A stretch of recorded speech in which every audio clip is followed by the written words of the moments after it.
ঝাল ঝাল চিংড়ির মালাইকারি করছি আজকে আমি। সবাই তো মিষ্টি মালাইকারি খেয়েছি। গোলমরিচই দেবো, এখানে লঙ্কা দিয়ে ঝাল করছি না, গোলমরিচের একটু ঝাল হবে। 500 চিংড়ি মাছ আছে আমার, একটা বড় নারকেল নিয়েছি। গোলমরিচ প্রায় 5 গ্রাম মতো গুঁড়ো করে নিতে হবে।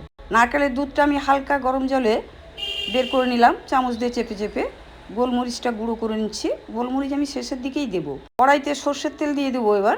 রসুন আর একটা শুকনো লঙ্কা আমি বেটে নিচ্ছি। সর্ষের তেলেই পুরো রান্নাটা করব। চিংড়ি মাছ এভাবে ভেজে নিচ্ছি আমি, হালকা করে ভেজে নিতে হবে। শক্ত চিংড়ি মাছ মালাইকারিতে ভালো লাগবে। ওই তেলেই বাকি রান্নাটা আমি করে ফেলবো। জিরে ফোড়ন দিলাম, তেজপাতা দিলাম, রসুন লঙ্কা বাটাটা দিয়ে দিলাম। একটু কাঁচা গন্ধটা কেটে গেলে এবার একটা বড় পেঁয়াজ আমি কুচি করে নিয়েছিলাম, সেটা দিয়ে দিয়েছি।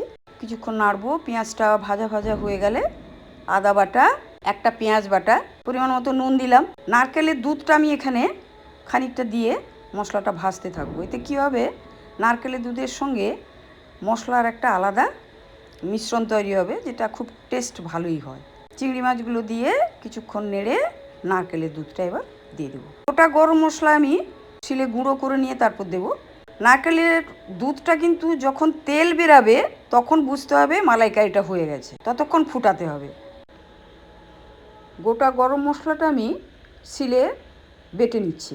বেটে নিলে কিন্তু টেস্ট খুব ভালোই হয়।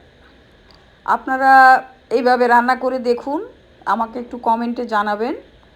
আমরা তো বলবো ভালোই হয়। নমস্কার, ভালো থাকবেন।